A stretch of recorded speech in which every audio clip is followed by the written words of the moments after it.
हम सब पर समाज का ऋण है और उसे चुकाना भी है, मगर इसको पहले समझना होगा कि ऋण है। बहुत से लोग समझ ही नहीं पाते कि मैं जो भी हूं वो किसी के कारण हूं, वो हमारा परिवार है, समाज है, हमें जीवन भर देता रहता है। तो हमारा भी कर्तव्य है कि हम समाज को दें। अगर एक तरफा रहा तो कहीं न कहीं गैप आ जाएगा, न समाज पूर्ण हो पाएगा न हम पूर्ण हो पाएंगे। तो समाज को दे क्या, उसका चुनाव कैसे करें? तो उसका चुनाव हम अपनी रुचि के अनुसार कर सकते हैं। हमारी रुचियां हैं, सबकी अपनी अपनी रुचियां, किसी की किसी क्षेत्र में, किसी की किसी के क्षेत्र में है, मगर है सबकी। उनको पहचानना और उनमें से क्या समाजोपयोगी हो सकती है, उसके आधार पर अपने क्षेत्र का चुनाव करना।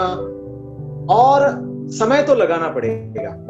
अगर समाज हमें सब कुछ दे रहा है तो समाज को देने के लिए कुछ समय तो निकालना पड़ेगा। यानी रुचियों के आधार पर क्षेत्र का चुनाव करना और उसके बाद में उस क्षेत्र में योग्यताएं, क्षमताएं बढ़ाना अपनी, क्योंकि हमने देना है, देने के लिए योग्यताएं चाहिए, क्षमताएं चाहिए, तभी दिया जा सकता है।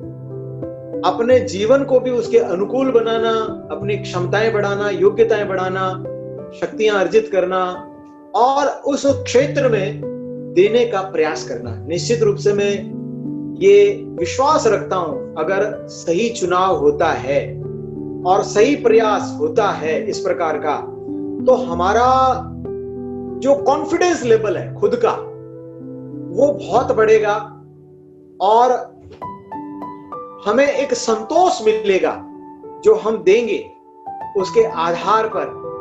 और हमारा एक ऋण मुक्ति का क्रम, जैसे हमारे भारतीय संस्कृति में कई प्रकार के ऋण होते हैं, मातृ ऋण, पितृ ऋण, राष्ट्र ऋण, ये ऋणों से मुक्ति हमें होना ही पड़ेगा। इन ऋणों की मुक्ति के बारे में अगर सोचते हैं तो निश्चित रूप से हम अपने जीवन की पूर्णता की ओर जाते हैं। और जब देने का क्रम बनता है तो जो विश्वास और संतोष हमें मिलता है वो कहीं न कहीं हमें बहुत आगे बढ़ाता है। वो हमारे आत्मा की शुद्धि करता है और हम एक उज्जवलता की ओर बढ़ते हैं और अपने जीवन को अच्छा करते हैं। मैं समझता हूं कि सब लोग इस बारे में सोचे कि कैसे मेरे को ऋण मुक्ति करनी है और किस क्षेत्र के माध्यम से मुक्ति करनी है। सब अगर सोचते हैं तो निश्चित रूप से हम अपने जीवन की बहुत अच्छी सार्थकता करते हैं, अपनी साथ साथ योग्यताएं बढ़ाते हैं और सबका हम कल्याण, जैसा कि हम भारतीय संस्कृति में कहते ही है ना, प्रार्थना के बाद, किसी भी प्रवचन के बाद में सबका कल्याण हो। तो सबका कल्याण का माध्यम यही है कि हम खुद कल्याण के क्रम में आगे बढ़ जाएं। धन्यवाद।